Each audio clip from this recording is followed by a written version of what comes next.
Dans le but de renforcer la gestion durable des paysages et d'améliorer la génération des revenus dans certaines zones forestières au Burkina Faso, le projet de gestion durable des paysages communaux pour la RED+, PGPC RED+, a été lancé le 29 mai à Ouagadougou. Ce projet vient poursuivre et consolider les acquis du programme d'investissement forestier PIF. Au total, 96 communes potentielles sont concernées par le PGPC RED+, pour une durée de 6 ans.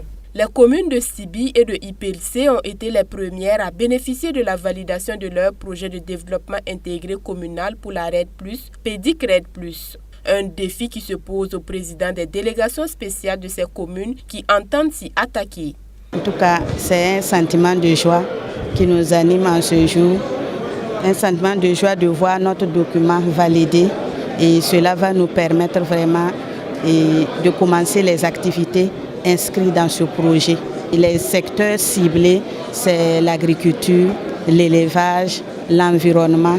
Et en tout cas, il y aura des acteurs qui bénéficieront des revenus aussi liés à ce projet.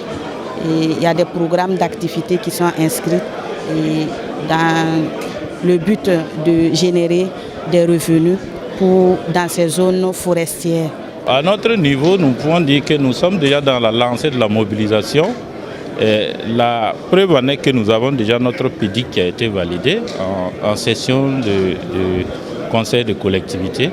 Donc c'est pour dire que nous sommes disposés. En tout cas, nous avons mis les petits plats dans les grands et nous attendons seulement le déroulement des différentes activités. Pour plus d'efficacité et de résultats escomptés, le projet de gestion durable des paysages communaux pour la RED+, a été reparti en 4 composantes, à savoir la gestion décentralisée des ressources, le renforcement des capacités institutionnelles, l'entrepreneuriat et le développement durable des chaînes de valeur et la coordination suivi, évaluation et communication. Pour le ministre de l'Environnement, de l'Énergie, de l'Eau et de l'Assainissement, le PGPC RED+ est une aubaine pour les communes ciblées, ce qui contribuera ainsi à renforcer la ceinture verte du Burkina Faso. Ce fut le lieu pour Augustin Kaboré de prendre l'engagement à faire de ce programme un succès. Il s'agit, dans ce projet, d'aider les communes à diagnostiquer les défis de développement de chaque commune. Et à partir donc de ce diagnostic-là, pouvoir élaborer un projet de développement très cohérent à ses propres défis. Et vous allez voir que c'est un projet multi-acteurs. Vous avez les populations vulnérables, vous avez les personnes déplacées internes. Et c'est un projet aussi qui est multisecteur.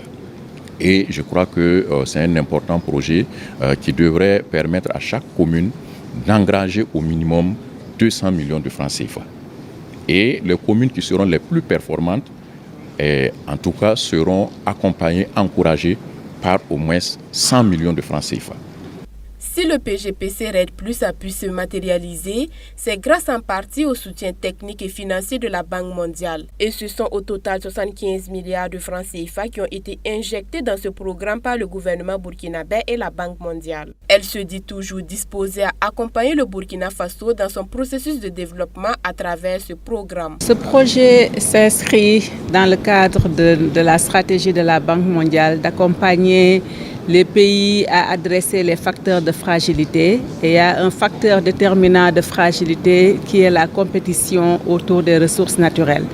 Donc ce projet a bâti sur un premier projet qui date de 2014 où la Banque mondiale a financé à travers 30 communes le programme d'investissement forestier qui a donné des résultats très concluants sur la capacité à travers le PIF d'aider les communautés à être plus résilients. Donc ce projet bâti sur cette première intervention pour passer à l'échelle, passant de 30 communes à 96 communes et visant également à accroître l'enveloppe parce qu'actuellement le premier projet tournait autour de 15 milliards, nous sommes à 75 milliards et entre autres, la mise en œuvre se fait au niveau communautaire à la base, où c'est les populations elles-mêmes qui déterminent leur choix d'investissement avec l'accompagnement des autorités locales et qui vont les exécuter et qui vont suivre les résultats. Le PGPC RED+ contribuera donc à terme à l'initiative africaine de la Grande Muraille Verte qui fait la promotion de solutions résilientes face au changement climatique pour transformer à la fois l'économie et les écosystèmes de la région.